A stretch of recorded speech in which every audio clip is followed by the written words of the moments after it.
नमस्कार, मनी गुरु की इस खास पेशकश पे आप सभी का स्वागत है। मैं हूं स्वाति रायना। बाजार के उतार चढ़ाव में निवेश रोकना नहीं बल्कि गिरावट में और खरीदारी के मौके तलाशना सही स्ट्रैटेजी है। आज हम बताएंगे कैसे बाय ऑन डिप्स की स्ट्रैटेजी आ सकती है आपके काम और ऐसे कौन से फंड हैं जो इस समय निवेश के लिहाज से आपके लिए है परफेक्ट। इसी पर रहने वाली है खास चर्चा। गिरावट में खरीदारी कहां पर है समझदारी। इस पर बातचीत करने के लिए हमारे साथ दो खास एक्सपर्ट्स हैं। रूंगटा सिक्योरिटीज के सीएफपी हर्षवर्धन रूंगटा और क्रेडेंस वेल्थ के सीईओ कीर्तन शाह हमारे साथ हैं। दोनों ही एक्सपर्ट्स का स्वागत करते हैं आज हमारे इस खास कार्यक्रम में शामिल होने के लिए। जब भी बाजार में कुछ उतार चढ़ाव होता है तो इन्वेस्टर्स ये सोचते हैं कि उनके पास अपॉर्चुनिटीज़ कहाँ पर है इस बाजार में इन्वेस्ट करने की, और यूजुअली हम ये कहते हैं कि गिरावट में खरीदारी के अच्छे मौके हमेशा रहते हैं। पर क्या ये हमेशा के लिए सही है और पिछले काफ़ी समय का जो ट्रेंड है वो क्या कहता आया है, इस पर आज हम कुछ डेटा के साथ आपके सामने ये तमाम डिस्कशन शेयर करेंगे। मैं कीर्तन आपसे पहले समझूंगी, गिरावट में खरीदारी यूजुअली हम बाय ऑन डिप्स की स्ट्रैटेजी कहते हैं, वो यूजुअली इन्वेस्टर्स के लिहाज से कैसे काम आती है। पिछले कुछ समय का अगर हम डेटा खंगालें, उसको समझने की कोशिश करें तो कब कब ऐसी गिरावट आई और इस गिरावट के बाद जब बाजार ने बाउंस बैक किया है तो उसमें किस तरीके से पैसे बने हैं इन्वेस्टर्स के। स्वाति जी, आई थिंक अगर एक आप रिटेल इन्वेस्टर हो जो मार्केट को टाइम नहीं कर पाएगा, जो जनरल केस है, तो लॉन्ग टर्म निवेशकों के लिए टिप्स को बाई करना सबसे बेहतर स्ट्रैटेजी है। क्योंकि अगर आप पिछले 44 साल का डेटा देखें, 4 साल ही ऐसे हैं जहां पर मार्केट ने इंट्रा ईयर, यानी साल के एंड में शायद ऊपर गया होगा, पर विद इन द ईयर 10% से कम की गिरावट थी। तो 44 ईयर्स में 4 ही साल ऐसे जहां पर 10% से कम की इंट्रा ईयर गिरावट आई है मार्केट में। 1984, 2014, 2017 और 2021। इसका सिंपल मतलब ये है कि हर साल आप इंट्रा ईयर मार्केट को गिरता हुआ देखोगे। अब जितनी भी बार मार्केट गिरे, मुझे ऐसा लग रहा है अगर आपके पास एडिशनल पैसा है तो आपको उस पैसे को मार्केट में निवेश करना चाहिए।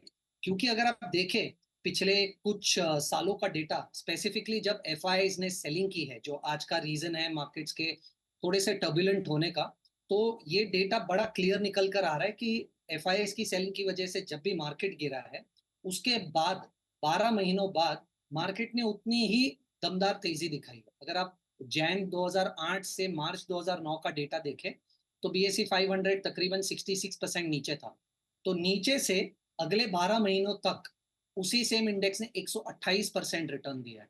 ये सेम चीज अगर आप जून 2013 से सितंबर 2013 का देखें तो 10% की गिरावट और उसके बाद अगले 12 महीने में 60% की तेजी।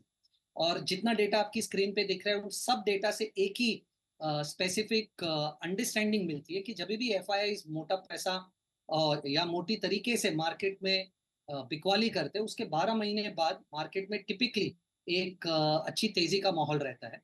तो मुझे ऐसा लग रहा है कि एज अ रिटेल इन्वेस्टर अगर आपके पास लंबे समय का होराइजन है, आप मार्केट को टाइम नहीं कर पाने वाले हो, तो जितना भी नया पैसा आप निवेश कर पाए, जितनी भी बार मार्केट गिरे, वो सबसे बेस्ट स्ट्रैटेजी है। क्योंकि आप जितनी बार नीचे मार्केट गिरने पे पैसा और निवेश करेंगे, आपका रिस्क एडजस्टेड रिटर्न उतना ही बढ़ेगा लंबे समय।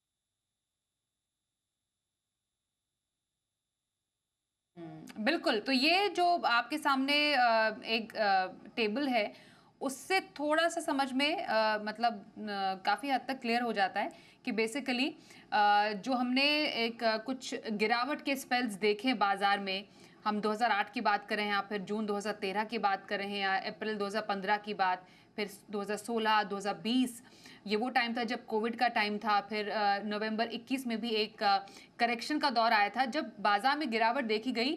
और मोस्टली कीर्तन जैसा बता रहे हैं कि एफआईआईज की सेलिंग की वजह से जब जब ये गिरावट आई है, उसके बाद बाजार ने उसके 12 महीने के बाद जो बाउंस बैक किया है उसमें निवेशकों के पैसे बने हैं। मतलब जिन्होंने इस गिरावट में पैसे लगाए थे उनके लिए उसका जो अगला जो एक साल भर रहा वो काफ़ी ज़्यादा मुनाफे वाला साल भर रहा होगा। तो ये एक बाय ऑन डिप्स की स्ट्रैटेजी है जो एक पिछले कुछ डेटा से हमें साफ तौर पर देखने को मिलती है। पर ऐसे बाजार में अगर हम आइडेंटिफाई करना चाहें हर्षवर्धन कि बेसिकली आपको निवेश करना कहां पर है, क्योंकि एक इन्वेस्टर के लिए थोड़ा सा मुश्किल हो जाता है समझना कि आप गिरावट में खरीदारी के मौके तो तलाश रहे हैं, लेकिन वो अपॉर्चुनिटीज़ है कहाँ पर? वो पॉकेट्स कहाँ पर है जहाँ से आपके एक्चुअली पैसे बनेंगे? और इसमें भी जब हम म्यूचुअल फंड्स की बात करते हैं, यहाँ पर तो कहा ही जाता है कि हर एक गिरावट में थोड़ा-थोड़ा आप पैसा डालते रहे तो आपको एसआईपी से तो इसका फ़ायदा मिलेगा ही ज़रूर। पर आपकी नज़र में म्यूचुअल फंड में मोस्टली विद इन कैटेगरीज़ कौन से ऐसे स्पेस हैं, जस्ट टू स्टार्ट विद, अगर कोई कैटेगरी आप बोले, जहाँ पर इस तरीके की वॉलेटिलिटी में सबसे ज़्यादा फ़ायदा मिलता है? तो वेल स्वाति, ये बहुत ही इंपॉर्टेंट टॉपिक है क्योंकि आज की तारीख में अगर हम देखें सो इतनी वॉलेटिलिटी देखते हुए एक रिटेल इन्वेस्टर जो है वो घबरा जाता है। हम ग्राउंड लेवल की बात करें तो अक्सर देखा गया जो स्पेशली डीआईवाई इन्वेस्टर्स हैं जो खुद से इन्वेस्ट कर रहे हैं बिना कोई गाइडेंस बिना कोई हैंड होल्डिंग के। हमने कई इन्वेस्टर से जो ऐसी बात की उन्होंने हमें बताया कि उन्होंने एसआईपी बंद कर दी। तो हमने पूछा एसआईपी क्यों आपकी तारीख में आज आप मतलब आपने एसआईपी क्यों बंद की? तो बोले कि मार्केट गिर रहा था, हमारे पोर्टफोलियो पे हमने अभी-अभी एसआईपी शुरू की थी, नेगेटिव रिटर्न दिखने लगा, तो हम एसआईपी बंद कर रहे हैं और जब मार्केट बढ़ने लगेगा तब हम एसआईपी फिर से शुरू करेंगे। सो एक्चुअली आपका जो एसआईपी का पर्पस था वो पूरा ही फेल हो चुका है अगर आप ऐसी स्ट्रैटेजी यूज करते हैं। कीर्तन ने बहुत अच्छी तरह बताया कि एक स्टेटिस्टिक्स देते हुए कि जब मार्केट गिरता है और फिर उसके 12 महीने बाद जब वापस चलता है तब आपके पैसे बनाने के मौके मिलते हैं। तो ये जो बाय ऑन डिप्स का जो टॉपिक है कि भाई जब मार्केट गिरता है क्या हमें और हिम्मत करके पैसे लगाने चाहिए। एक तरफ हम इन्वेस्टर्स की बात कर रहे हैं जो एसआईपी भी बंद कर रहे हैं ये बोल के जो मार्केट ऊपर चलने लगेगा तब हम फिर से इन्वेस्ट करना शुरू करेंगे। और दूसरी तरफ हम बात कर रहे हैं कि जब मार्केट गिरता है तो कोई इतनी हिम्मत करे और पैसा डाल के मार्केट में इन्वेस्ट करना शुरू करे या एक बाय ऑन डिप्स में अपने ब्रेकअप में या छोटे छोटे लमसम में वो पैसे लगाएं। तो मेरे ख्याल से रिटेल इन्वेस्टर के लिए जो आपने सवाल पूछा कि एक कैटेगरी अगर फंड की ऐसी है जो ये काम मेरे लिए कर दे और मुझे मार्केट में रेगुलरली ये डिप्स मार्केट का जो फॉल है इसको ट्रैक वगैरह करने की जरूरत ना पड़े। तो मार्केट में 3 कैटेगरी मैं आपको बताता हूँ जिसमें एक निवेशक सोच सकता है म्यूचुअल फंड में इन्वेस्ट करने के लिए जो ये स्ट्रैटेजी को अपनाते हैं मान लीजिए। तो एक है डायनेमिक एसेट एलोकेशन फंड्स जिसे बहुत पॉपुलरली बैलेंस एडवांटेज फंड्स कहा जाता है। तो बैलेंस एडवांटेज फंड का जो स्ट्रैटेजी है इन्वेस्टमेंट का वो ऐसा है क्योंकि मैं फिर से वर्ड दोहराता हूँ ये है डायनामिक एसेट एलोकेशन फंड। मतलब इसमें इक्विटी डेट के जो एलोकेशंस हैं ये डायनामिक है ये फिक्स नहीं होते। तो इनका जो प्री डिफाइंड मैट्रिक्स है वो क्या होता है कि मार्केट का पी लेवल को देखते हुए मान लीजिए एक फंड है जिसने कहा कि मार्केट का पी जब जब इंडेक्स का पी मान लीजिए जब 16 है तो मेरा इक्विटी एलोकेशन 70% होगा 30% डेट होगा। जब मार्केट पी 25 पे आ जाएगा विच मींस वैल्यूएशंस बढ़ गई हैं तो मैं अपना इक्विटी एक्सपोजर घटा के 40% पे ले आऊंगा। तो ये स्ट्रेटेजी क्या करती है मार्केट की वैल्यूएशन को देखते हुए इक्विटी एक्सपोजर लेती है। अगर मार्केट एक्सपेंसिव है तो इक्विटी एक्सपोजर कम होगा, मार्केट अगर सस्ता है तो इक्विटी एक्सपोजर ज्यादा होगा। इसका इनइफेक्टिवली क्या हो रहा है कि आप जब मार्केट नीचे है तो खरीद रहे हैं, अब जब मार्केट ऊपर है तो आप बेच रहे हैं। तो यही कोलैबोरेट करता है जो हम आज बात कर रहे हैं कि अगर कोई इन्वेस्टर मार्केट गिरता है तो एडवांटेज लेना चाहता है तो खुद से ना भी करे तो डायनेमिक एसेट एलोकेशन फंड्स ये काम करके देते हैं। दूसरी कैटेगरी बताता हूँ डेट साइड में जो बॉन्ड्स के साइड में है। अब काफी रिटेल इन्वेस्टर्स को ये भी ना दुविधा होती है कि आरबीआई रेट कट कब करेगा, इंटरेस्ट रेट का आउटलुक क्या है, क्या मैं शॉर्ट टर्म बॉन्ड फंड में रहूं, मीडियम टर्म में या लॉन्ग ड्यूरेशन बॉन्ड फंड्स में रहूं। अगर ये भी आपको टाइमिंग नहीं करनी है और आपको मैक्सिमम यूटिलाइज ऑप्टिमाइजेशन करना है ये इंटरेस्ट रेट मूवमेंट्स का और ये आपको खुद से नहीं आपको समझ और नहीं करना चाहते हैं तो डायनेमिक बॉन्ड फंड्स एक ऑप्शन है। अगेन जैसा वर्ड है डायनेमिक बॉन्ड फंड, इसमें फंड मैनेजर्स इंटरेस्ट रेट का आउटलुक देखते हुए शॉर्ट ड्यूरेशन मीडियम या लॉन्ग ड्यूरेशन की कैसे इन्हें पोर्टफोलियो बनाना है ये खुद से तय करके ये डायनामिकली इसे चेंज करते रहते हैं। अगर मान लीजिए इन्हें दिखता है कि इंटरेस्ट रेट आगे जाते हुए घट सकते हैं तो ये अपना जो ड्यूरेशन है बॉन्ड्स का जो पेपर है इनके पास वो लॉन्ग ड्यूरेशन के रखेंगे। तो इनको ऑटोमेटिकली इसका फायदा मिलेगा जैसे ही इन्हें लगता है कि इंटरेस्ट रेट घटने नहीं वाले हैं या फ्लैट हो चुके हैं तो ये अपना ड्यूरेशन चेंज करके मीडियम या शॉर्ट टर्म में कर लेंगे। तो ये एक और मौका है ऐसा। तीसरा एक कैटेगरी और है जो है मल्टी एसेट एलोकेशन फंड्स। तो पहले हमने बात की थी डायनेमिक एसेट एलोकेशन, अब हम बात कर रहे हैं मल्टी एसेट एलोकेशन। सो इसमें क्या होता है इस फंड में एक फंड मैनेजर अलग अलग एसेट्स अपने पोर्टफोलियो में लेते हैं, इक्विटी हो गया, डेट हो गया, आपके रियल एस्टेट रीट्स हो जाएंगे, इनबिट्स हो जाएंगे, कमोडिटी प्रेशियस मेटल्स हैं जो गोल्ड सिल्वर, दूसरी कमोडिटीज हैं, वो सारे पोर्टफोलियो में मिक्स करके एक बास्केट बनाते हैं। तो हम देखते हैं कि जब मार्केट गिर रहा है तो आप देखेंगे कमोडिटीज जो प्रेशियस मेटल्स हैं उनके भाव बढ़ेंगे। तो ये इसे डायनामिकली मैनेज करते हैं और इसमें मल्टी एसेट्स जोड़े जाते हैं। तो एक इन्वेस्टर को क्या होता है कि अगर एक एसेट नहीं चल रहा है तो उसके दूसरे एसेट्स उनके पोर्टफोलियो में है जो उसे रिस्क और रिवॉर्ड को बैलेंस करेंगे। तो ऐसे 3 कैटेगरीज इन्वेस्टर्स के सामने अवेलेबल है। अगर वो खुद से डिसीजन ना लेना चाहें और एक ऑटो पायलट मोड में डालना चाहें तो उनके पास 3 म्यूचुअल फंड्स की कैटेगरीज अवेलेबल हैं। तो ये 3 ऐसे पॉकेट्स हैं या कह सकते हैं ऐसे निवेश के मौके हैं आपके लिए, ऐसे बाज़ार में बैलेंस एडवांटेज फंड हो गया, डायनामिक बॉन्ड फंड हो गया जो डेट कैटेगरी में आता है और मल्टी एसेट एलोकेशन फंड, जहाँ पर इक्विटी भी है, डेट भी है और बाकी कमोडिटी भी है, गोल्ड भी है, रीट्स भी है, इनविट्स भी है। यहाँ पर निवेश के मौके आप तलाश सकते हैं जब भी बाज़ार में आपको लगता है कि डिप आया है, करेक्शन का बाज़ार है। पर जो आपने जैसे कीर्तन शुरुआत में आपने बाज़ार के कुछ पिछले सालों के ट्रेंड बताए, और उसके बाद अभी जब हम एट प्रेजेंट सिचुएशन इसको कोरिलेट करते हुए अभी कोई इन्वेस्टर अगर अभी अपने पोर्टफोलियो को देख रहा है या नया पैसा डालना चाहता है, इन्वेस्ट करना चाहते हैं, अभी की सिचुएशन और पहले की सिचुएशन कितनी सेम या कितनी डिफरेंट है? क्या हम जो आपने बताया अभी जितने भी पिछले सालों के जितने भी एग्जाम्पल बताया, क्या हम इस सिचुएशन को उससे रिलेट करके देख सकते हैं? क्या अभी ये मौका है गिरावट में खरीदारी का, जिससे आगे आने वाले टाइम में हम बाजार की तेजी का फायदा उठा सकते हैं? 100% स्वाति जी, मुझे बिल्कुल क्वेश्चन नहीं है इस चीज़ पे कि अगर आपके पास जितना ज़्यादा समय है निवेश करने के लिए, उतना ही आपका रिस्क कम हो जाएगा मार्केट से और उतना ही आपका रिटर्न मार्केट्स में बढ़ जाएगा। आप देखिए आज जिस तरीके से डीआईआई इन्वेस्टर्स, जो डोमेस्टिक इन्वेस्टर्स हैं म्यूचुअल फंड जैसे मार्केट्स में पैसा लगा रहे हैं, मुझे लगता है कि पहले जैसा समय जहाँ पर एफआईआईज़ जब सेल करते थे तो मार्केट्स बहुत ज़्यादा टैंक हो जाता था, वो सिचुएशन काफ़ी इवॉल्व हो चुकी है। तो अगर आप देखें पहले जब एफआईआईज़ बेचते थे तो मार्केट्स काफ़ी गिर जाते थे। आजकल जब एफआईआईज़ बेचते हैं तो बहुत सारा पैसा लिक्विडिटी म्यूचुअल फंड्स जैसे डीआईआईज़ के थ्रू मार्केट में ऑलरेडी चैनलाइज़ हो जाता है मार्केट्स को नीचे खरीदने के लिए। तो मुझे ऐसा लग रहा है कि आज तो सिचुएशन इनफैक्ट पीछे से और भी बेहतर है कि क्यों आपको डिप्स को बाय करना चाहिए। क्योंकि पहले के ज़माने में जब इंडिया इंडिया का मैक्रो उतना स्ट्रॉन्ग नहीं हुआ करता था और प्लस इतने डीआईवाई इन्वेस्टर्स नहीं हुए करते थे मार्केट में, तब भी ये अगर चला है, तो आज जब अपना मैक्रो इतना स्ट्रॉन्ग है, फॉरेक्स रिजर्व्स इतने अच्छे हैं, आरबीआई जैसा स्ट्रॉन्ग पिलर है जो मनी मैनेजमेंट देख रहा है और इतने डीआईआई इन्वेस्टर्स है जिसकी वजह से लिक्विडिटी आ रही है मार्केट में, तो मुझे बिल्कुल क्वेश्चनेबल नहीं लगता कि आपको क्यों अगर आप लंबे समय के निवेशक हो, आपको डेफ़िनेटली पैसा निवेश करना चाहिए। पर यहाँ पर कीवर्ड है लंबे समय के निवेशक, क्योंकि आप अगर पिछले 3-4 सालों का डेटा देखेंगे, तो 3-4 सालों में मार्केट ने जिस तरीके के रिटर्न्स दिए हैं, अगर आप उस रिटर्न एक्सपेक्टेशन से मार्केट में आएँगे शॉर्ट टर्म के लिए, तो आप थोड़े से अपसेट हो जाएँगे। इसलिए मैं बार-बार लॉन्ग ड्यूरेशन या लंबे समय के लिए अगर आप निवेश करना चाहें, तो हर डिप्स को मुझे लगता है कि इंडिया में आपको बाय करना चाहिए क्योंकि मैक्रोस बहुत बेहतर है और जितना ज़्यादा लोकल इन्वेस्टर मार्केट्स में निवेश करेगा, उतनी डिपेंडेंसी एफआईआईज़ पे कम हो जाएगी। बिल्कुल, एब्सोल्यूटली। एक ब्रेक के लिए रुकते हैं यहाँ पर क्योंकि इस पर हम चर्चा और करेंगे कि अगर आप मार्केट को टाइम नहीं, क्योंकि मार्केट को टाइम करना तो पॉसिबल है ही नहीं किसी के लिए। अगर आप गिरावट में खरीदारी का मौका चूक गए, क्या अभी भी आपके पास फिर बाजार में निवेश करने का मौका है? कब है?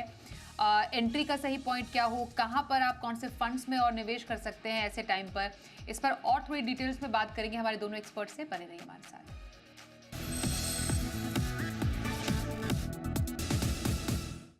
कहां ढूंढे गिरावट में खरीदारी के मौके, क्या है बाय ऑन डिप्स की स्ट्रैटेजी, इस पर चल रही है खास बातचीत। बाजार के हर एक माहौल में, हर एक चाल में आप कैसे मुनाफा कमा सकते हैं, इस पर हम आज खास चर्चा कर रहे हैं। कीर्तन शाह और हर्षवर्धन रुंगटा हमारे साथ हैं।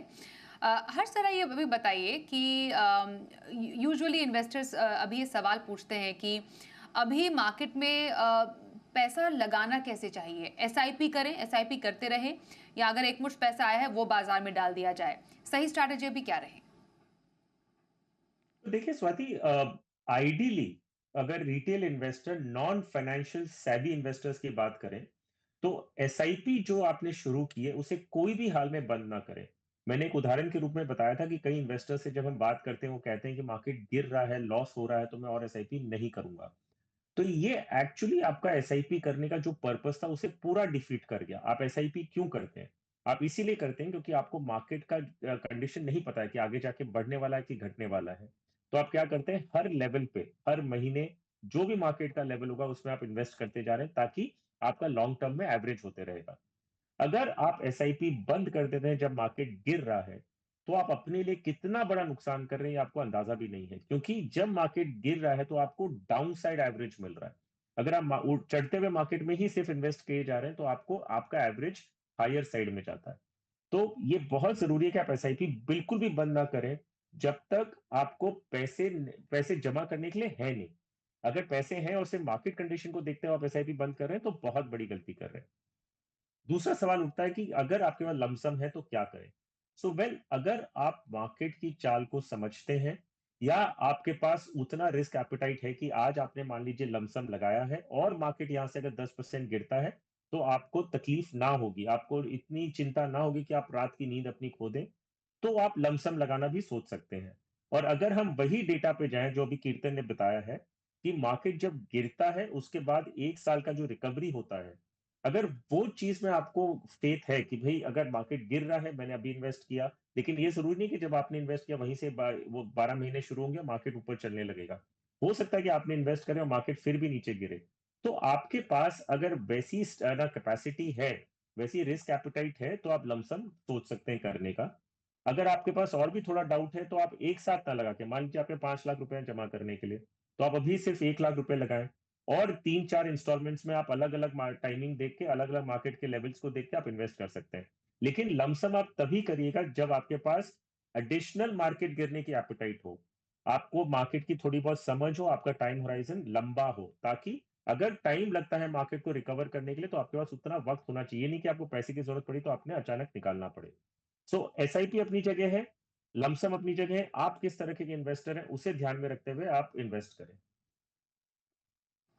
ओके। और अगर कीर्तन इस गिरावट में कोई खरीदारी का मौका चूक जाता है, आ, एक लॉन्ग टर्म इन्वेस्टर के लिए, क्योंकि आपने लॉन्ग टर्म इन्वेस्टर का जिक्र किया था, उसको ज्यादा फर्क नहीं पड़ता है या नहीं पड़ना चाहिए ऐसे किसी भी शॉर्ट टर्म की वॉलेटिलिटी के लिए, तो क्या क्या एक स्ट्रैटेजी रह सकती है एक लंबी अवधि के इन्वेस्टमेंट में? आई थिंक स्वाति जी, एक इंटरेस्टिंग डेटा शेयर करना चाहूंगा। मुझे ऐसा लग रहा है कि अगर आप एक लॉन्ग टर्म इन्वेस्टर है और मार्केट डिप्स पे आपके पास पैसा नहीं है मार्केट डिप्स को बाई करने के लिए, और आप सिर्फ होल्ड ऑन करें आपके इन्वेस्टमेंट्स को, तो भी बहुत ज़्यादा डिफरेंस आ सकता है आपके रिस्क एडजस्टेड रिटर्न्स में। मान लीजिए मैं आपको 1992 से 2024 तक का डेटा दे रहा हूँ। 1992 के आगे का डेटा अवेलेबल नहीं है, इसलिए वो स्टार्टिंग पॉइंट है। आपने 1992 और 2024 के बीच में किसी भी समय पे रोलिंग बेसिस पे 5 साल के लिए निवेश किया होता निफ्टी में, तो आपका मिनिमम रिटर्न आपको मिलता -5.1%, राइट? पर आपको मैक्सिमम रिटर्न मिलता तकरीबन 47%। और आप रिस्क लेते 9.5 यूनिट्स का, जिसको स्टैंडर्ड डिविएशन में तोला जाता है, उस कॉम्प्लिकेशन में नहीं जाता है। पर अगर आप 5 साल की जगह पे इसी टाइम फ्रेम में 10 साल तक निवेश करें, तो आपका मिनिमम रिटर्न 4.2% हो जाता है। इसका मतलब आप 10 साल तक अगर निवेश करें, तो आपको नेगेटिव रिटर्न की अपॉर्चुनिटी ही नहीं मिली है 1992 से 2024 के बीच। आपने मिनिमम 4.2 कमाया होगा और आपका मैक्सिमम रिटर्न है 22%। पर रिस्क देखिए, आपका रिस्क जो 9.5 था उससे आधा होकर 4.6 हो गया। और अगर आप 15 साल तक निवेश करें इसी टाइम फ्रेम में, कौन से 15 साल वो आप चूज करें, पर 15 साल रोलिंग पे आपको मिनिमम रिटर्न मिला होगा 6.5। वापस 15 साल के निवेशक के लिए नेगेटिव रिटर्न है ही नहीं, मिनिमम 6.5 है। उन्हें मैक्सिमम 18% रिटर्न मिला है। और आप रिस्क देखिए और आधा होकर 2.5 हो गया। तो अगर आप ये 1992 से 2024 का डेटा देखें, दो चीज बड़ी सिंपल आपको समझेगी। सबसे पहले, जितना ज्यादा समय के लिए निवेश करेंगे, उतना आपका मिनिमम रिटर्न बढ़ रहा है और उतना ही आपका रिस्क कम है।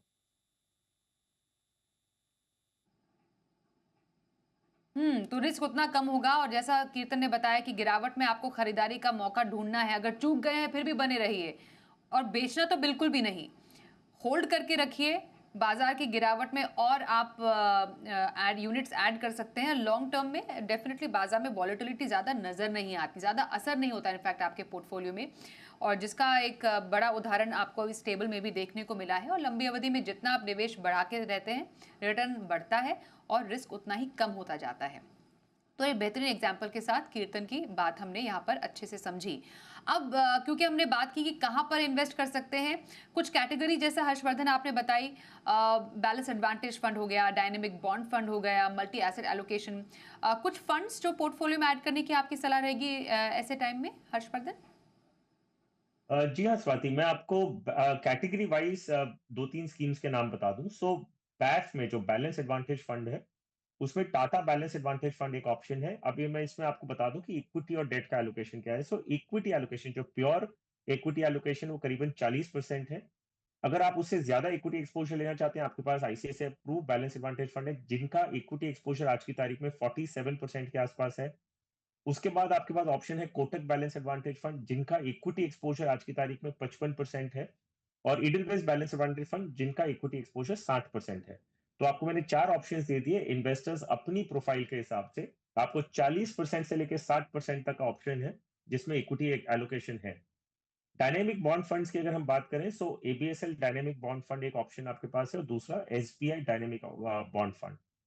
मल्टी एसेट फंड्स की अगर हम बात करें, तो ट्रू टू लेबल जो मल्टी एसेट फंड्स हैं, मैं उनकी बात कर रहा हूँ, ना कि ऐसे फंड्स जो equity taxation point of view से अपना पोर्टफोलियो क्रिएट करते हैं, और मल्टी एसेट जो दूसरे एसेट्स हैं वो करीबन 10-10% होते हैं, तो उनकी बात नहीं कर रहा। तो मल्टी एसेट फंड्स में White Oak multi asset fund एक ऑप्शन है, जिसका इक्विटी एक्सपोजर आज की तारीख में 30% है, डेट का एक्सपोजर 44% है, और अदर्स जो प्रेशियस मेटल, रीट्स, इनविट्स होंगे, वो सारे मिला के करीबन 26% है।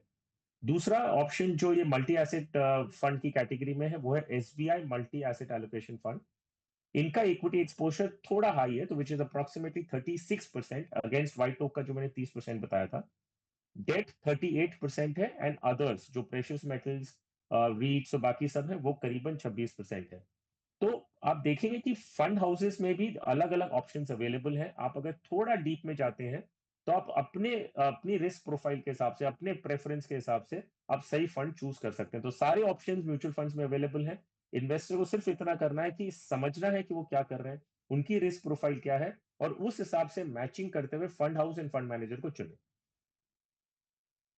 बिल्कुल। और कीर्तन, आपकी तरफ से कौन से ऐसे अपॉर्चुनिटीज रहेंगी, किन फंड्स में अभी इन्वेस्टर्स तलाशें? आई थिंक क्योंकि हर्षवर्धन जी ने ऑलरेडी हाइब्रिड और फिक्स्ड इनकम पे बात कर ली है, मैं थोड़ा सा इक्विटी साइड पे सजेशंस देना चाहूँगा। तो अगर आप large cap type of investing करना चाहते हैं, तो आप फ्लेक्सी कैप फंड्स या कॉन्ट्रा वैल्यू फंड्स देखिए। पीपीएफएस फ्लेक्सी कैप हो गया, एसबीआई कॉन्ट्रा हो गया, आईसीआईसीआई वैल्यू डिस्कवरी हो गया, ये हमारे टॉप पिक्स है इन कैटेगरी में। मिड कैप अगर आप देखना चाहते हैं आपके रिस्क प्रोफाइल के हिसाब से, तो आपको टिपिकली ईडलवाइज का मिड कैप देखना चाहिए, कोटक इमर्जिंग देखना चाहिए, और स्मॉल कैप में आपको निपॉन स्मॉल कैप और एसबीआई स्मॉल कैप देखना चाहिए। अगर आप लंबे समय के निवेशक हैं, तो आप तीनों कैटेगरीज में इन्वेस्ट कीजिए।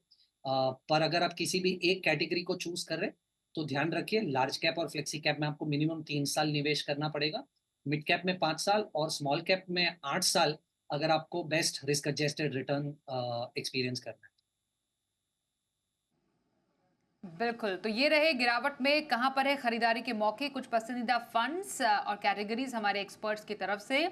बिल्कुल मिक्स है, कुछ हाइब्रिड, कुछ डेट, कुछ प्योर लार्ज कैप, कुछ प्योर मिड कैप फंड्स का, जहाँ पर आप खरीदारी के मौके तलाश सकते हैं। पर 100 बात की एक बात, आपको बाजार की गिरावट में भी अपना पेशेंस बनाए रखना है, और लॉन्ग टर्म के इन्वेस्टर है तो डेफिनेटली बने रहिए, क्योंकि हिस्ट्री और डेटा भी बताता है कि जितना लॉन्ग टर्म के लिए आप बने रहते हैं, उतना ही रिटर्न और अच्छे बनने के चांसेस बने रहते हैं, बढ़ते हैं, और नेगेटिव रिटर्न के चांसेस और कम होते हैं।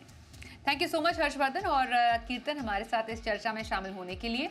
एक ब्रेक का वक्त हो गया है, देखते रहिए जी बिजनेस।